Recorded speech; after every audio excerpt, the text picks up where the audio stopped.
이천영동교회 성도 여러분 잘 지내시나요? 낮의 기온하고 밤의 기온의 차이가 많이 나죠. 그래서 감기 걸리기 쉬운데요. 건강에 늘 유념하시기를 바랍니다. 기도할까요? 하나님, 점점 날씨가 따뜻해지는 것을 감사합니다. 만물이 새로워지듯이 저희들 마음에도 비록 어려운 환경 가운데 있지만 새로운 마음을 주셔서 힘을 얻고 또 주님께 나아가는 우리 모든 목장 식구들 되게 해 주옵소서. 예수님 이름으로 기도합니다. 아멘. 이제 보게 되는 내용들은 목장의 모임들은 성경의 전체적인 것을 살펴보려고 합니다. 성경의 흐름을 살펴보려고 하죠. 성경을 좀 많이 아는 사람들은 그래도 조금 성경의 흐름을 알긴 아는데 초점이 뭘까? 성경 전체가 말한 것들은 뭘까? 이렇게 헷갈리는 경우가 있습니다. 그래서 이제 본격적으로 성경의 66권의 구성이 어떤 흐름으로 이어지는가를 한번 살펴보려고 합니다. 사실 성경의 구약, 신약 두 개로 나누어지고 구분하는 것들은 대부분 전통적인 구분은 그 책의 66권 각 권의 쓰여진 형태가 어떠느냐, 장르죠. 장르에 따라서 보통 구분을 합니다. 구약 성경 몇 권입니까? 39권도 크게 세 가지 장르로 나누죠. 역사적인 것들을 기록한 역사서들이 있고 또 시처럼 기록한 것들, 시가서라는 것이 있고 또 예언처럼 선지자들이 예언처럼 한 것이란 선지서들 혹은 예언서라고 하는 세 가지로 구분됩니다. 창세기, 출애굽기, 레위기.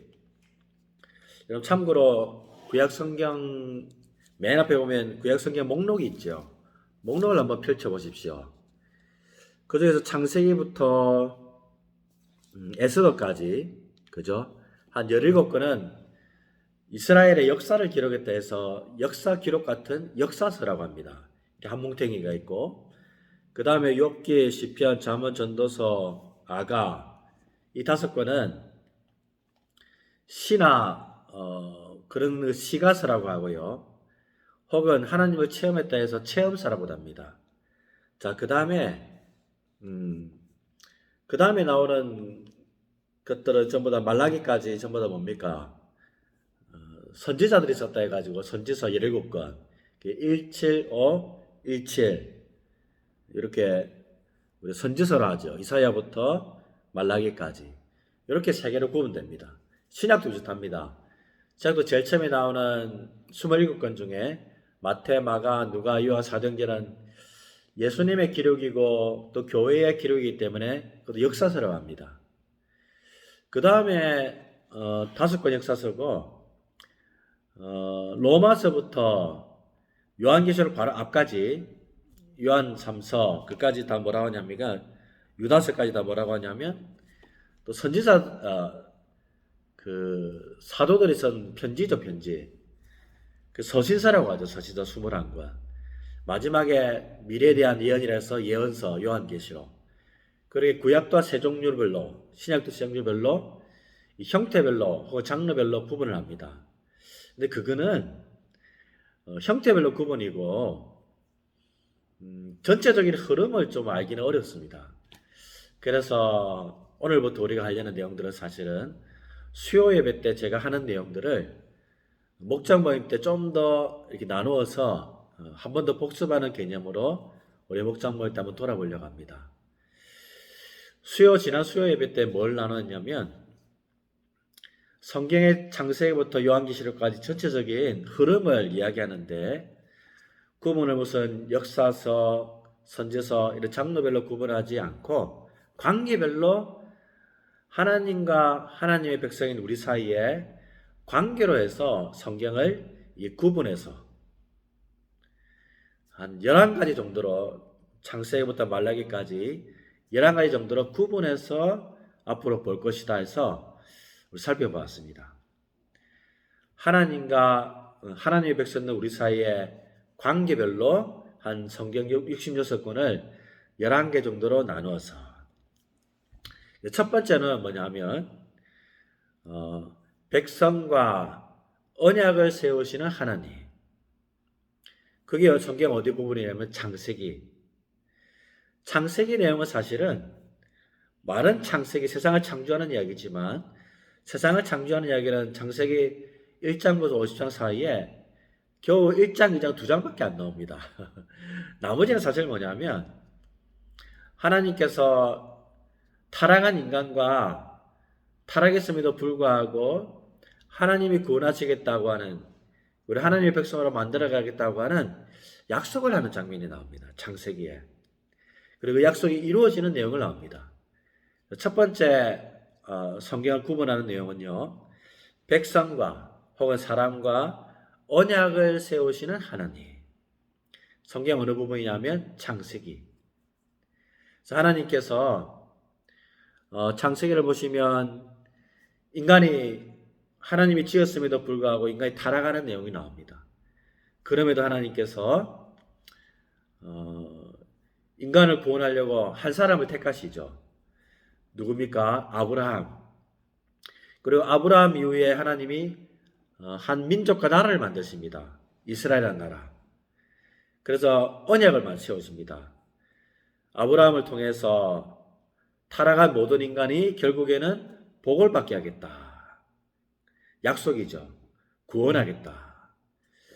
그렇게 하나님께서 타락한 인간을 살리려고 한 사람을 택하시고 한 민족을 만드시고 약속을 통해 그 민족을 통해 후손이 모든 민족이 앞으로 하나님의 복을 받고 구원을 받게 하겠다고 하는, 그래서 사람과 혹은 백성과 언약을 세우시는 하나님이 첫 번째 구분입니다. 두 번째 구분은 뭐냐면 이제 언약을 세우셔서 마침내 아브라함 후손을 하나님이 백성을 만드십니다. 자기 백성. 두 번째는 이제 그 백성들을 만들어 가시는 하나님. 첫 번째는 백성과 언약을 세우시는 하나님. 두 번째로는 이제 백성들을 모아서 하나님 백성답게 만들어 가시는 하나님. 그 내용은 뭐냐면 출애굽기, 레위기, 민수기, 신명기. 세 번째는 뭐냐면 그 백성들을 이제 만들어 가시는데 땅이 필요하잖아요. 그래서 약속의 땅에 들어가게 하셔서 정착하시는 하나님. 첫 번째는 백성과 언약을 세우시고, 그 다음에 백성들을 이제 점점 백성답게 만들어 가시고, 세 번째로 백성을 약속의 땅에 정착시키는 하나님. 그 성경의 구약 어디겠습니까?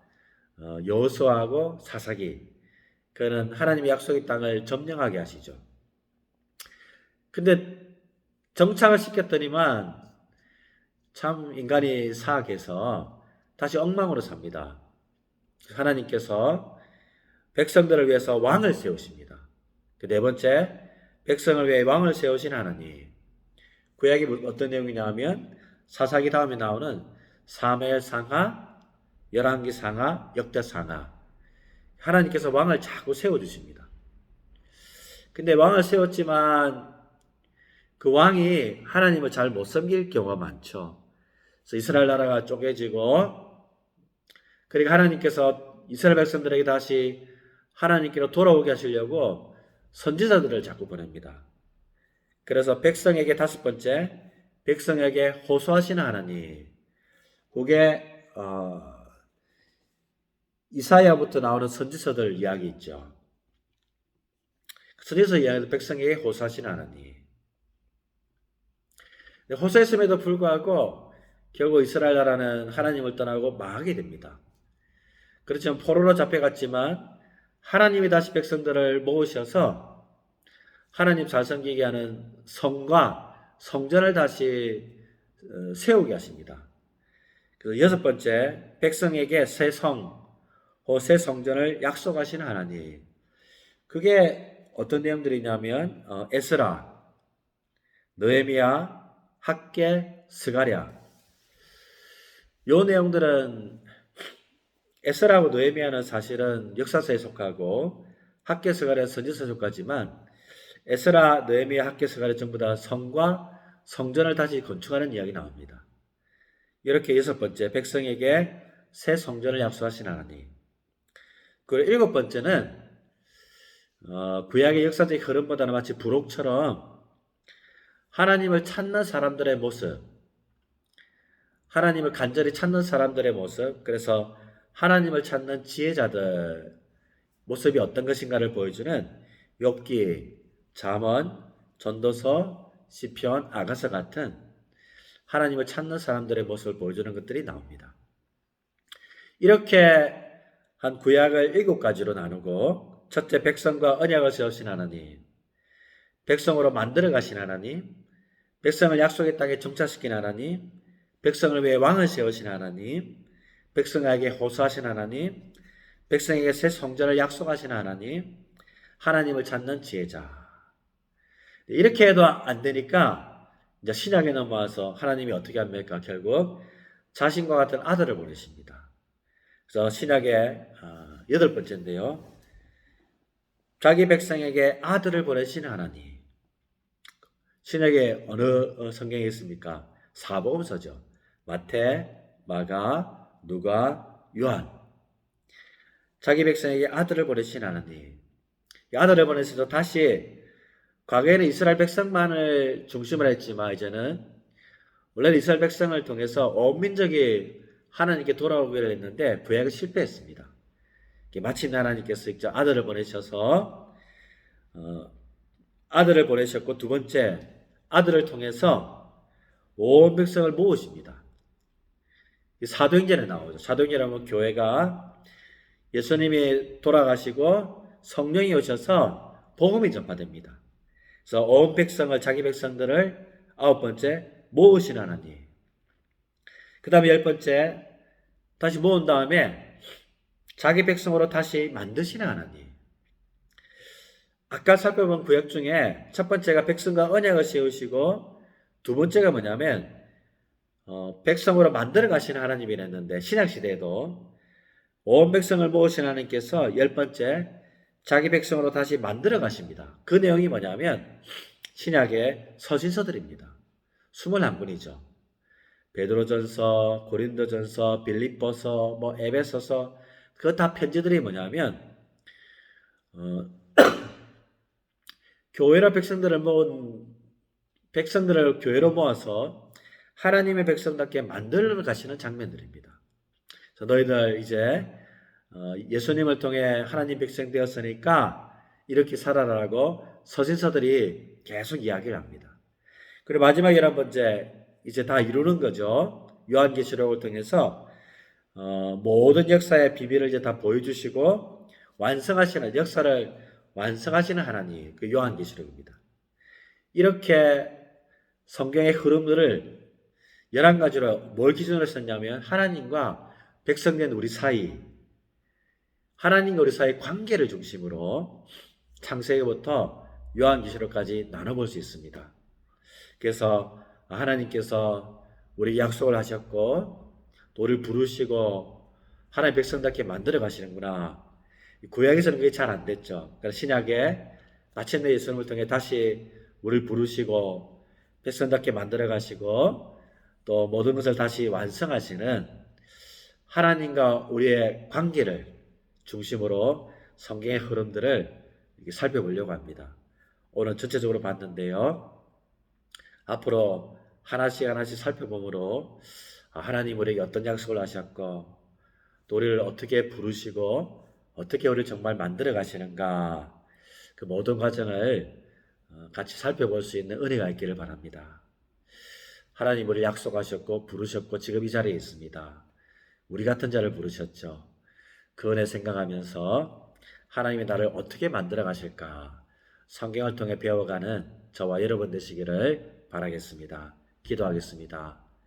하나님, 성경의 흐름을 이제 보려고 합니다. 우리에게 약속하시고 또 부르시고 마침내 우리를 하나님의 백성답게 만들어 가시는 하나님 감사합니다. 지금 예수님을 통해 우리를 불렀습니다. 성경 말씀을 통해 우리를 하나님이 원하는 아름답고 복된 모습으로 만들어 가시고 빌어가 주시옵소서. 예수님의 이름으로 기도하옵나이다. 아멘. 감사합니다.